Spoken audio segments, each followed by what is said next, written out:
Hello friends, આજે હું બનાવું છું લીલવાની કઢી. લીલવાની કચોરી તો તમે સાંભળી હશે. આ લીલવાની કઢી એટલે એની માટે મેં 250 ગ્રામ તુવેરના દાણાને બાફ્યા છે. 5 સીટીમાં તુવેરના દાણામાં 200 ml પાણી નાખીને મીઠું નાખીને બાફી દેવાના. બાફ્યા પછી 5 સીટી મારીને પછી સિજાય એટલે એને ખોલી દેવાના. ખોલીને પછી એમાં એને સ્મેશ કરી દેવાના એટલે રસો થોડો ઘટ્ટ બને. પછી મેં એમાં 200 ml છાશ લીધી છે. છાશ ખાટી હોય તો વધારે સરસ લાગે છે.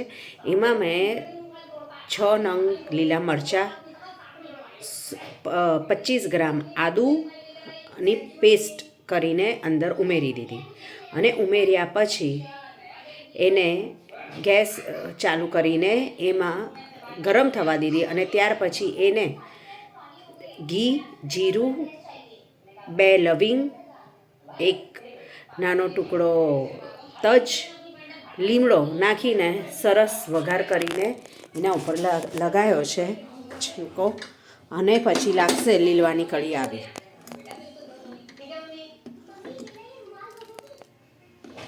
15 મિનિટમાં આ કઢી થઈ જાય છે. આને આપણે જુવાર, બાજરી, મકાઈ કોઈ પણ રોટલા, ઘઉંના રોટલા સાથે ખાઈએ તો સરસ લાગે છે. એની કન્સિસ્ટન્સી આપણાથી રોટલામાં લેવાય એવી હોવી જોઈએ. સરસ સ્મેલ આવે.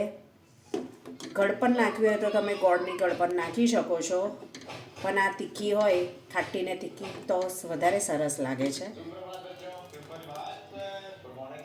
15 મિનિટમાં થઈ જાય એવી આ રેસીપી છે.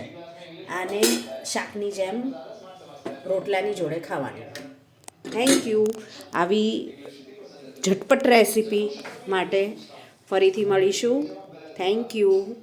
અને મારી ચેનલ જોતા રહેજો, મને સબસ્ક્રાઈબ કરજો. Thank you.